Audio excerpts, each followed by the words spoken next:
Hey guys, मैं हूं आपके साथ सचिन मेवाड़ और हम पढ़ने वाले हैं मॉडर्न हिस्ट्री यानी कि आधुनिक इतिहास के बारे में। आज का जो हमारा नया लेक्चर होगा वो होगा 1857 की जो क्रांति है उसके संदर्भ में पढ़ेंगे, लेकिन उससे पहले की घटना को पढ़ेंगे, यानी कि ब्रिटिश सत्ता के विरुद्ध प्रतिरोध के बारे में बात करेंगे कि 1857 की क्रांति से पहले जनता का मूड कैसे बदला था, इसके कारण और परिणामों के बारे में चर्चा करेंगे। ये जो टॉपिक है तुम्हारा इस किताब का सबसे सरल टॉपिक है, ठीक है। इसमें कुछ खास बातें नहीं हैं। इसमें कारण पूछेंगे कि जनता और अंग्रेजों के बीच में ऐसा क्या हुआ कि 1857 की क्रांति हो गई। तो इसलिए इस टॉपिक को बड़े आराम से आप लोग समझिएगा। बहुत ही सरल टॉपिक है, बिल्कुल सरल है, कोई भी इस टॉपिक को समझ सकता है, ठीक है। तो आप लोगों को डाल लेना है ब्रिटिश सत्ता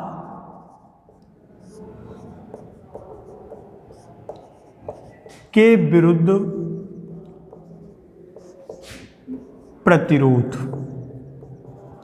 प्रतिरोध का मतलब तो जानते होंगे आप लोग, गुस्सा, आक्रोश, ठीक है। ब्रिटिश सत्ता के विरुद्ध प्रतिरोध। अब इसमें हम कारणों को पढ़ेंगे, उसके परिणामों को जानेंगे। देखिए, पहले सुनिएगा। जब अंग्रेज भारत में आए थे तो भारतीयों की जो मनोदशा थी वो इस प्रकार थी कि ये तो व्यापारी हैं, ठीक है। तो भारत की जनता उनको उस समय एक व्यापारी के रूप में देखती थी, इसके अलावा कुछ नहीं मानती थी उनको, ठीक है। लेकिन जैसे जैसे उनके द्वारा साम्राज्य पर कब्जा किया जाता है, अपनी राजनीतिक चालें चली जाती हैं, भारतीय शासकों के मामलों में दखल किया जाता है, उनके प्रदेशों को हड़पा जाता है, तो भारतीय जनता उनसे सतर्क हो जाती है। और यहाँ तक कि बहुत सारे ऐसे भी जमींदार थे, बहुत सारे ऐसे भी शासक थे जो उनके प्रति आस्थावान थे, जैसे अवध का जो सूबेदार था वो उनके प्रति आस्थावान था, लेकिन बाद में अंग्रेजों ने क्या किया, उससे अवध ही छीन लिया। ऐसे ही क्या बोलते हैं, हैदर अली और टीपू सुल्तान के बाद कर्नाटक वाले क्षेत्रों का हाल हो जाता है, ऐसे ही अवध का हाल होता है, ऐसे ही हैदराबाद का हाल होता है। तो यहाँ के जो शासक होते हैं उनके प्रति पहले वहाँ के शासक थे वो मित्रतापूर्वक संबंध रखते थे, लेकिन अंग्रेजों ने क्या किया, धीरे धीरे उनकी पेंशन उनमें कटौती कर दी। ऐसे ही मुगल शासक कौन, आप लोगों ने बहादुर शाह द्वितीय के बारे में सुना होगा, ठीक है। पहले वादा किया था तुमको कितना रुपया देंगे पेंशन के रूप में, 1 लाख रुपए देंगे, बाद में कितना कर दिया, 15,000 कर दिया, और बाद में क्या किया, बिल्कुल बंद कर दी। तो इससे क्या हुआ, जो भारतीय शासक थे वो समझ गए कि ये हमें इस्तेमाल करेंगे और जब हम इनके किसी काम के नहीं रहेंगे तो ये हमें फेंक देंगे, ठीक है। तो इसलिए भारतीय शासकों के मन में भी इनके प्रति क्या आ गया, संशय उत्पन्न हो गया, और वो क्या थे, इनसे बेहद नाराज थे, ठीक है। तो हम किताबी भाषा पे आते हैं और कारणों के बारे में बात करते हैं, ठीक है। देखिए, हम बात करते हैं कारण। तो कारण आप लोग लिखते चलिएगा। लिखने को तो बहुत सारे कारण हैं, लेकिन 3 से 4 कारण मैं आप लोगों को बताऊंगा जो काफ़ी महत्वपूर्ण हैं और एग्जाम के पॉइंट ऑफ व्यू से। देखिए, सबसे पहले हम राजनीतिक कारणों के बारे में बात करेंगे। किन कारणों के बारे में बात करेंगे, राजनीतिक कारण, ठीक है।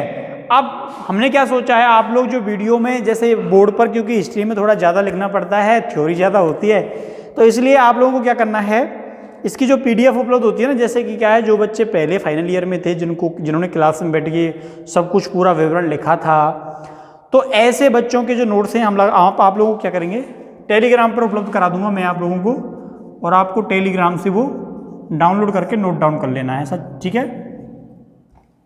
अब आपको कहाँ पे, तो मैंने आपको बताया है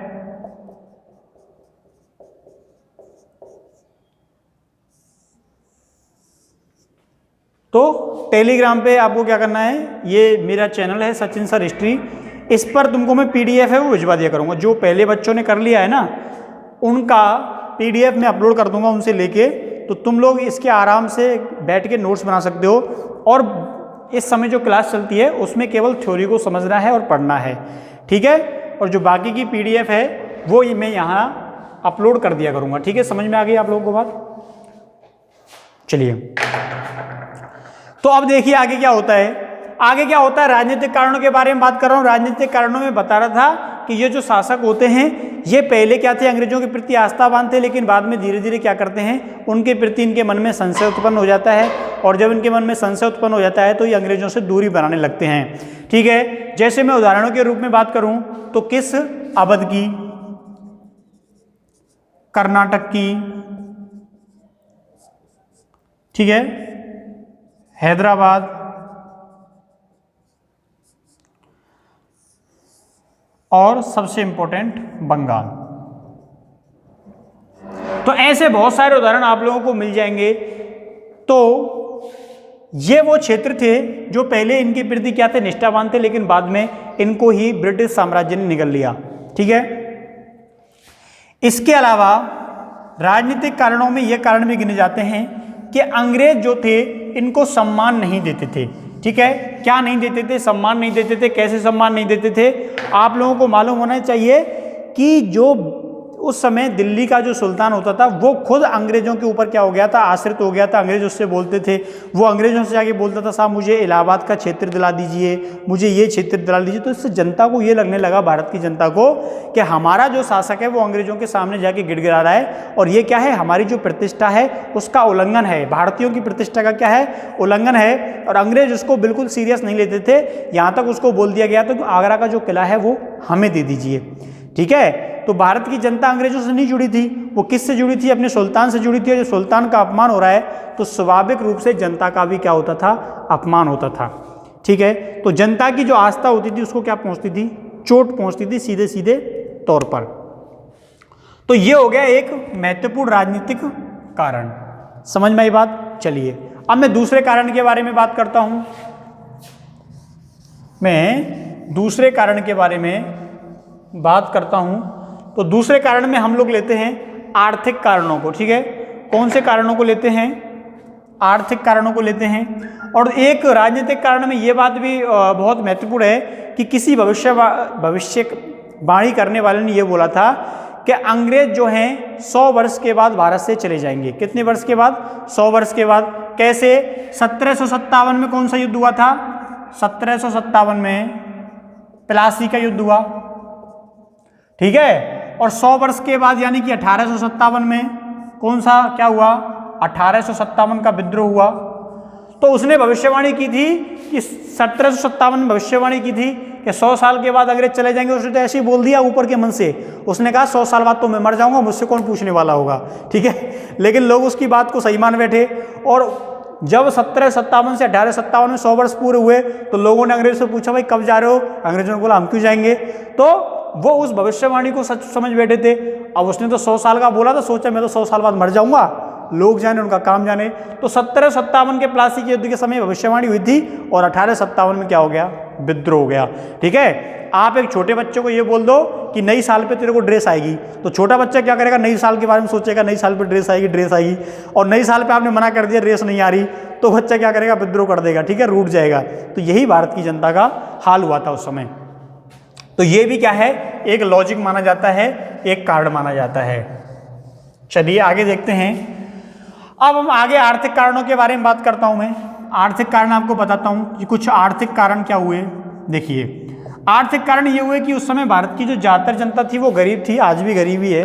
ठीक है, और पहले भी गरीब थी और आगे भी गरीब ही रहेगी। अब आर्थिक कारणों में देखिए, अंग्रेजों के बराबर इनको वेतन नहीं मिलता था। जितना काम अंग्रेज कर रहा है उतना काम भारतीय कर रहा है, तो उसको वेतन उतना नहीं मिलता था। इनके वेतनों में बड़ा अंतर होता था। जैसे एक सिपाही को एक दिन का 1 रुपया मिलता था। कितना मिलता था, 1 दिन का 1 रुपया। ठीक है, मैं कब की बात बता रहा हूँ, 1857 की क्रांति से पहले की बातें बता रहा हूँ। ठीक है, और एक जो सूबेदार होता था, इस सूबेदार को 1.5 रुपया मिलता था। 1 दिन का 1.5 रुपया मिलता था, और इसको कितना मिलता था, 1 रुपया मिलता था। और इनके बदले में जो अंग्रेजों के लोग काम कर रहे थे उनको जो पेमेंट है वो ज़्यादा मिलता था। ठीक है, उनको सम्मान भी ज़्यादा मिलता था। इसके अलावा भारतीयों का क्या नहीं होता था, प्रमोशन नहीं होता था। भारतीयों का क्या नहीं होता था, पदोन्नति नहीं होती थी। पदोन्नति नहीं होती थी। अब पदोन्नति क्यों नहीं होती, वो लोग पूछते साहब हमारी पदोन्नति क्यों नहीं करते आप, तो बोलते भाई तुमको आता क्या, ये बताओ बंदूक चलाना आता है, बोलते नहीं आता। क्यों नहीं आता? क्योंकि बंदूक रही नहीं कभी उनके पास, तो बंदूक चलाना सीखेंगे कहाँ से। इसके अलावा उनसे पूछते थे अंग्रेजी आती है, नहीं आती। नहीं आती, क्यों नहीं आती? कभी पढ़ी नहीं है। तो क्या था उनके अंदर बहुत सारे, केवल एक चीज़ जानते थे, लड़ना। किससे? तलवारों से, डंडों से। ठीक है, तो आप बताइए, जब कौशल की किसी इंसान के अंदर कमी होगी, ठीक है, तो वो उनका मुकाबला कर पाएगा? नहीं कर पाएगा। अगर उनके मुकाबले ये लोग कर पाते तो वो लोग आगे बढ़ ही नहीं पाते, उनको बंगाल में ही दबा दिया जाता। जिस समय उन्होंने बंगाल में युद्ध अभियान किए थे, मीर जाफर, मीर कासिम, इनके खिलाफ युद्ध जीते थे, तो उनके पास देखिए टैलेंट था। और टैलेंट की क्या होती है? कदर होती है। एक तलवार वाला आदमी बंदूक वाले से कैसे लड़ सकता है? ठीक है, वो तो भग के आएगा, वो 50 मीटर दूर से गोली से उड़ा देगा खोपड़ी, तो कैसे लड़ सकता है एक तलवार वाला आदमी? नहीं लड़ सकता। तो इसलिए इनके वेतन और भत्तों में क्या थी? असमानता थी। इसके अलावा अंग्रेजों ने यह कहा था कि जब आप ड्यूटी पर रहो तो उस दौरान कोई भी किसी भी धार्मिक चिन्ह का इस्तेमाल नहीं करेगा। जैसे कोई तिलक नहीं लगाएगा, मुसलमान टोपी नहीं पहनेगा। ये कहे क्यों नहीं पहनेंगे? हम तो पहनेंगे साहब, ये तो हमारे धर्म की आस्था है। तो उन्होंने कहा भाई हेलमेट पहनो खोपड़ी पे, बम से एक टाँट बचेगी। वो नहीं, हम तो टोपी पहनेंगे, क्यों? धर्म है हमारा। तो इससे क्या है, लोग कुद्र हुए। इन्होंने क्या किया? हमारी आस्था पर क्या डाली जा रही है? चोट डाली जा रही है। ठीक है, तो ये भारतीयों को क्या लगा? आस्था पर चोट मानी इन्होंने, ये हमारी आस्था पर क्या है? चोट है। क्या है? आस्था पर चोट है। तो ये बातें बोली गई। ठीक है, अब देखिए, तो इसको आस्था पर चोट माना गया। इसके अलावा बहुत सारे जो राजा थे उस समय, उनकी जो पेंशन है वो भी क्या कर दी? अंग्रेजों ने बंद कर दी। ठीक है, क्या कर दी? बंद कर दी। तो शासकों की पेंशन बंद कर दी। शासकों की पेंशन बंद कर दी। अब जैसे ही शासकों की पेंशन बंद की तो आम जनता है वो विद्रोह करने लग गई, हमारे राजा की पेंशन कैसे बंद कर दी। जैसे अगर कोई नेता विधायक होता है तो उसकी अगर तनख्वाह में कटौती कर दें तो जनता को गुस्सा आता है ना कि हमारे नेता के साथ ऐसा क्यों कर दिया। ठीक है, तो ये भी क्या है, इन लोगों को ऐसा लगने लगा था कि अंग्रेज जो हैं वो हमको आर्थिक रूप से कमजोर बनाना चाहते हैं। इसके अलावा अंग्रेजों ने क्या किया, बहुत सारे टैक्स जो हैं वो जनता के ऊपर लगा दिए। जैसे रैयतवाड़ी व्यवस्था मैंने आप लोगों को बताई, ठीक है, स्थायी बंदोबस्त बताया और महलवाड़ी व्यवस्था बताई। तो इस प्रकार के टैक्स जो हैं वो जनता के ऊपर थोपे गए, लगाए गए। तो इससे भी जनता क्या थी, नाखुश थी, आज भी खुश नहीं है।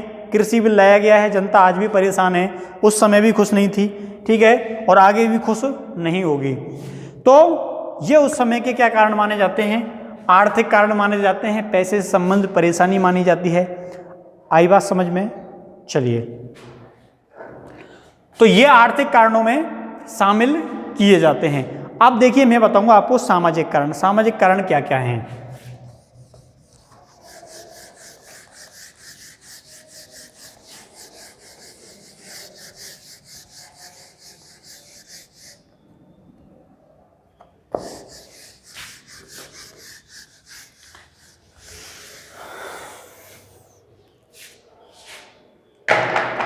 देखिए, सामाजिक कारणों में ऐसे कारण मैं आप लोगों को बताऊंगा कि लगेगा आपको भी क्या इनमें सही था और क्या इनमें गलत था।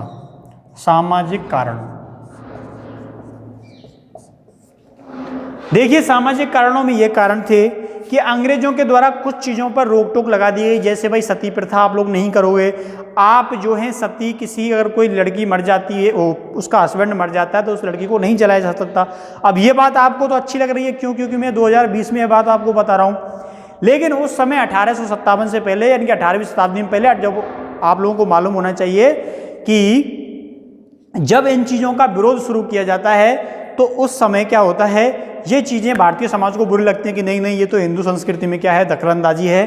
तो इस प्रकार के सामाजिक कारणों में शामिल किए जाते हैं। जैसे सती प्रथा पर रोक, सती प्रथा पर रोक। दूसरा कारण माना गया है अंग्रेजी शिक्षा का प्रचार।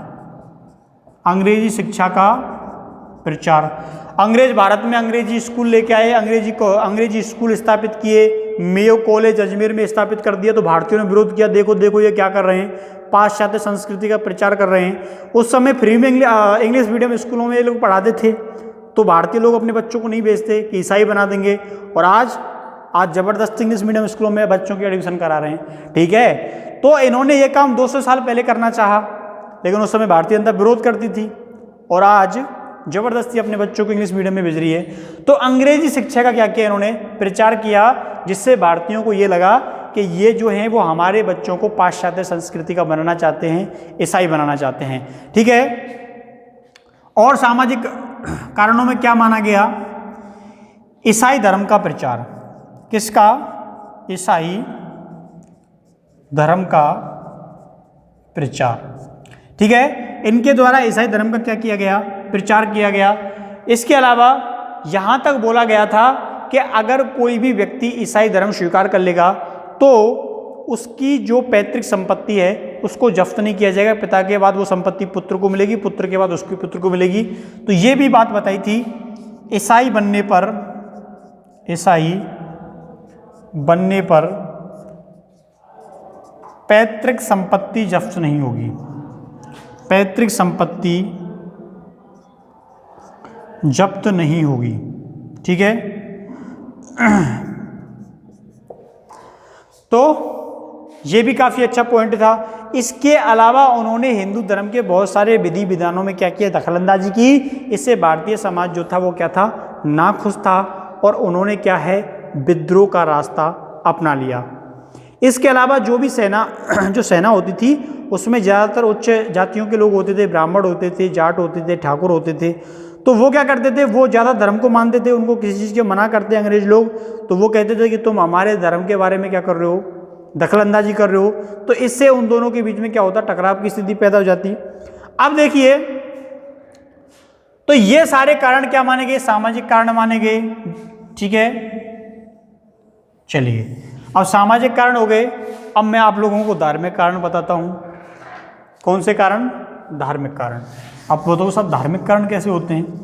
धार्मिक कारण का मतलब सीधी सी एक परिभाषा है जो उस समय की तात्कालिक घटना के अनुसार बिल्कुल सही साबित होती है। चर्बी वाले कारतूस। ठीक है, कौन से कारतूस, चर्बी वाले कारतूस। देखिए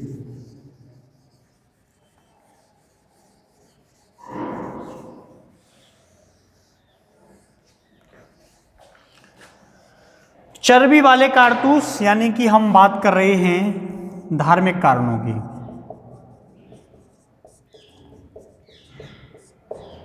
धार्मिक कारणों में उस समय की तत्कालिक घटनाओं में सबसे महत्वपूर्ण योगदान होता है। उस समय जो चर्बी वाले कारतूस लाए जाते हैं उनके बारे में एक भ्रामक प्रचार ये फैला कि इसके अंदर क्या है, गाय और सूअर की चर्बी से कारतूस बने हुए हैं। ठीक है, अब देखो कितने सारी सामग्री है वो चर्बियों से बनी होती है, जितने भी प्लास्टिक के प्रोडक्ट आते हैं वो सब चर्बियों से निर्मित होते हैं। आजकल जनता आराम से यूज़ कर रही है, लेकिन उस समय क्या हुआ था, ये अफवाह फैली, और अफवाह ऐसी फैली कि सैनिकों में घर कर गई। सैनिकों ने मना कर दिया कि भैया हम इस कारतूस का इस्तेमाल ही नहीं करेंगे, बताओ बंदूक किससे चलाएं, पानी से चलाएं क्या। तो अंग्रेजों ने क्या कहा कि भैया देखो ये तो चलाना पड़ेगा तुमको, इसके लिए कमेटी भी गठित कर दी। कमेटी ने अपनी रिपोर्ट दे दी, भाई इसमें चर्बी नहीं है, इसमें क्या है, बारूद भरा हुआ है इसके अंदर। पर भारतीय मानने को तैयार नहीं थे, नहीं बोले चर्बी भरी हुई है इसके अंदर, बोले खा के देख तू एक दो। लेकिन मंगल पांडे साहब ने क्या कर दिया, विद्रोह कर दिया। ठीक है, मंगल पांडे, देखो मंगल पांडे ने कहाँ से सुनी थी, कोई उस समय एक जो फैक्ट्री थी उसमें एक क्या बोलते हैं, ये होते हैं ना गेट पे खड़े रहते हैं, क्या बोलते हैं इनको, गार्ड जो होता है। ठीक है, तो गार्ड के सामने कारतूसों की गाड़ी आई, तो गार्ड ने उसमें पूछा कि इसमें क्या है, तो उसने बोल दिया उसको कि भाई इसमें चर्बी भरी हुई है। ठीक है, उसको मजाक में बोल दिया इसमें चर्बी भरी हुई है। अब वो बताएगा थोड़ी गार्ड को कि भाई इसके अंदर कारतूस हैं, ऐसी सेंसिटिव सूचना कोई गार्डों को थोड़ी दी जाती है। अब वो तो भगा गया किसके पास, मंगल पांडे के पास, और जाके बोल दिया कि आज चर्बी से भरी हुई गाड़ी आई थी।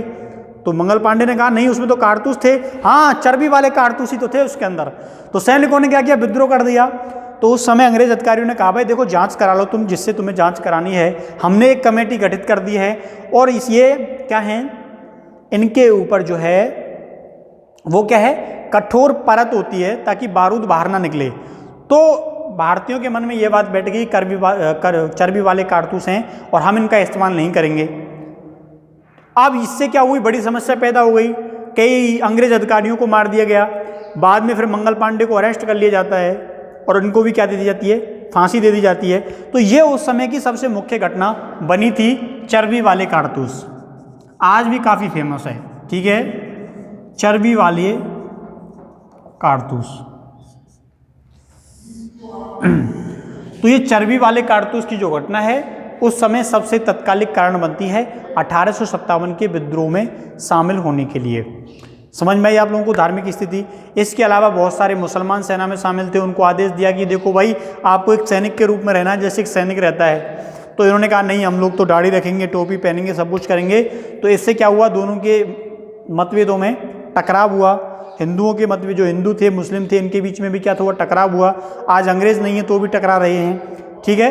तो स्थिति ऐसी थी, उस समय के अनुसार जो धार्मिक कारण बने थे वो इस प्रकार बन गए कि जो गुस्सा है वो अंग्रेजों के प्रति क्या हो गया, ट्रांसफ़र हो गया। और 1857 की क्रांति के लिए धार्मिक कारण भी क्या माने गए, जिम्मेदार माने गए, ठीक है। इसके अलावा इनके द्वारा एक आदेश निकाला जाता है, तो आप लोग जो अंग्रेज होते थे वो अपने गेट पर ये लिख के रखते थे कि कुत्तों और भारतीयों का आना क्या है, वर्जित है, ठीक है। आप लोगों ने एक मूवी देखी होगी मर्द, अमिताभ बच्चन की, चली थी बहुत साल पहले। तो उसमें अंग्रेजों के गेट पर अक्सर ये लिखा रहता था कि जैसे लिखा था ना कुत्तों से सावधान, तो ऐसा ही इन्होंने अपने गेट पर लिख रखा था, कुत्तों और भारतीयों का प्रवेश वर्जित है। तो इससे भारतीय ये लोग मानने लगे कि देखो भाई हमें तो कुत्तों के बराबर भी नहीं समझा जाता, ठीक है, कुत्तों के साथ हमारी तुलना कर रखी है, लोगों ने अपने घरों के अंदर प्रवेश नहीं करने देते ये लोग।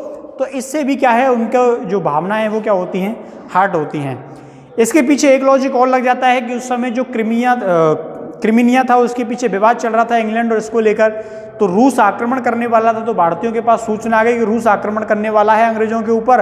अब अंग्रेजों के ऊपर आक्रमण होता वो दूसरी जगह, लेकिन उन्होंने सोचा कि भारत पे आक्रमण होगा और उस समय की स्थिति का फायदा हम उठाएंगे, जब आक्रमण होगा तो हम विद्रोह कर देंगे और अंग्रेजों को भगा देंगे। ऐसे हसीन सपने देखने लगे, ठीक है, देखने में क्या जाता है। तो इन्होंने प्लानिंग बना ली कि आक्रमण होगा रूस का भारत के ऊपर, उस समय हम विद्रोह करेंगे। तो ये सारी खबरें उस समय बहुत ज़्यादा मात्रा में पनपी हुई थी। तो इससे क्या हुआ, इससे विद्रोह को और ज़्यादा हवा लगी। देखिए जब भी कभी मामला सेंसिटिव बनता है, इसके अलावा जो भी पत्राचार होते थे, जो भी कार्रवाइयाँ होती थी वो सब अंग्रेजी भाषा में होती थी, भारतीयों को समझ में नहीं आता था। इससे वो गुस्से में रहते थे। जो नियम रूल्स एंड रेगुलेशन थे इनको ये लोग समझना नहीं चाहते थे कि पहले की ज़िंदगी बड़ी आसान थी, ठीक है, ऊँट गाड़ी जा रही है तो जाएगी सीधी, लेकिन उन्होंने बोल दिया कि ऊँट गाड़ी को ऐसे ले जाना है, उस रोड से होके जाएगी। तो ये उनको क्या लगता था, बुरा लगता था कि नहीं नहीं ये तो क्या है, दखल अंदाजी है। तो इस प्रकार के जो नियम कानून हैं वो 1857 की क्रांति के कारणों में से एक माने गए हैं। इसके अलावा टैक्स व्यवस्था इसका कारण मानी गई है, खास करके गरीब और आम जनता, ठीक है, क्योंकि पैसे वाला जो वर्ग था वो कम ही इस विद्रोह में शामिल हुआ था। चलिए, तो ये उस समय की कुछ आर्थिक, सामाजिक, राजनीतिक मैंने आप लोगों को कारण बताए हैं।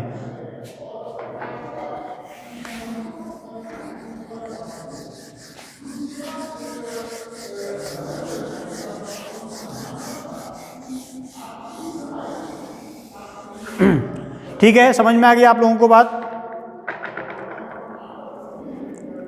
चलिए, तो अब हम बात करते हैं किसके बारे में, हम बात कर रहे हैं 1857 की घटना के बारे में। जब ये सब कुछ स्टार्ट होता है 11 मई 1857 को, कहाँ, मेरठ, 11 मई 1857। लेकिन आप लोगों को मालूम है कि जब ये घटना घटित हुई थी तो तत्कालीन कारण क्या माना गया था, तत्कालीन कारण जो है वो चर्बी वाले कारतूसों को ही इसका माना जाता है, ठीक है। और जो सैनिक थे उन्होंने क्या किया था, विद्रोह कर दिया था। विद्रोह करने के बाद बहुत सारे अंग्रेजों को मार भी दिया था।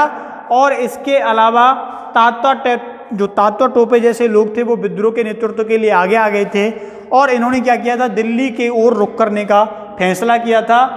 और किसको, बहादुर शाह जफर, ठीक है, अंतिम मुगल सम्राट बहादुर शाह जफर या बहादुर शाह तृतीय, इनके नेतृत्व में ये लोग कहाँ इनको नेतृत्व लेने के लिए ये लोग कहाँ पहुँच जाते हैं, दिल्ली पहुँच जाते हैं, ठीक है। तो मैंने डेट लिखाई है 11 मई 1857। समझ में आ गई आप लोगों को ये बात? चलिए, इसके अलावा विभिन्न क्षेत्रों के जो छोटे मोटे सूबेदार थे, राजनीतिक लोग थे, अलग अलग जगह के नेता थे, वो भी इसमें क्या हो जाते हैं, शामिल हो जाते हैं। और सभी लोग किधर जाने लगते हैं, दिल्ली की ओर जाने लगते हैं। देखिए ये क्या थी, एक भूल थी। इनको दिल्ली में एकत्रित होने से कोई मतलब नहीं था, क्योंकि विद्रोह को आप लोग करोगे तो उसको हवा देने की जरूरत नहीं है, क्योंकि अगर ये अपने अपने क्षेत्र में जो अंग्रेज तैनात थे उन्हीं की हत्या करके उनको मार देते तो सीधे ही अंग्रेजों का साम्राज्य ऑटोमेटिक खत्म हो जाता। इन लोगों ने क्या किया, दिल्ली का रुख किया। दिल्ली में बहादुर शाह जफर दुतिया का नेतृत्व स्वीकार किया, जो पहले से एक बूढ़ा और कमजोर शासक था। ठीक है, तो 1857 की जो क्रांति का संघर्ष था वो नेतृत्व विहीन होता है, इसके कारण इसको आगे जाके असफलता हाथ लगती है। ठीक है, अब देखिए कल मैं आप लोगों को 1857 की क्रांति शुरू से पढ़ाऊंगा और लास्ट तक। आज इसके कारणों के बारे में मैंने चर्चा की थी, तो कारण आप लोगों को अच्छे से समझ में आ गए होंगे। कल के नेक्स्ट वीडियो में हम 1857 की क्रांति के बारे में बात करेंगे, चर्चा करेंगे। मैंने आपको पहले बता दिया है, फिर एक बार बता रहा हूँ। अब मैं जो PDF है वो आप लोगों को टेलीग्राम पे डाल दिया करूँगा, ठीक है, ताकि आप लोगों को पढ़ते समय लिखने की आवश्यकता नहीं पड़ेगी। सचिन सर हिस्ट्री, इस पर मैं आपको PDF जो है वो भेज दूंगा, जो कि BA फाइनल ईयर की हिस्ट्री की होगी। ठीक है, समझ में आ गई आप लोगों को बात? चलिए मिलते हैं कल यानी कि नेक्स्ट वीडियो में, तब तक के लिए थैंक यू, धन्यवाद, बाय बाय।